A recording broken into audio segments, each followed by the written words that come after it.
Town committee फ़खीराबाद में रोलू कुतनि जो आज़ार वधी वियो। ॻोठ जान मोहम्मद गोपांग में छितनि कुतनि ॿिनि मासूम ॿारनि खे घर जे दर वटि ॾाढ़े विधो। ॿारनि जे घर भातियुनि जो टाउन इंतिज़ामिया ख़िलाफ़ एहतिजाज।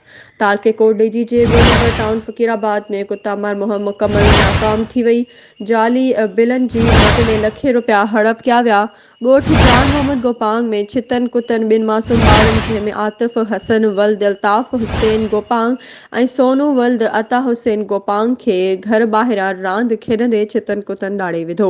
ज़ख़्मी ॿारनि खे पाड़े वारनि छॾाए वरितो त मासूम ॿारनि खे पुराणी जिम्स अस्पताल गंबट में दाख़िल करायो वियो ऐं मासूम ज़ख़्मी ॿारु खे सॼी ॻंढ में 12 टाका हयां विया ऐं वैक्सीन लॻाई वई। जॾहिं त मासूम ॿारनि जे वारसनि जंहिंमें मिसमात वज़ीरा ख़ातून गोपांग ऐं फयाज़ हुसैन गोपांग एहतिजाज करे ताहींदे चयो त असां अॼु टाउन ऑफिस फ़खीराबाद वियासीं।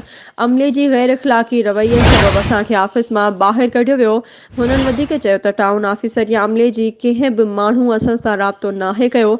असां मिसकीन आहियूं, इलाज किथां कराईंदासीं। हुननि वधीक चयो त अगरि अॼोके ॾींहं अंदरि कुतनि जे ॾाढ़ियल नींगरनि जे इलाज जो मसइलो हल न करायो त एहतिजाज कयो वेंदो।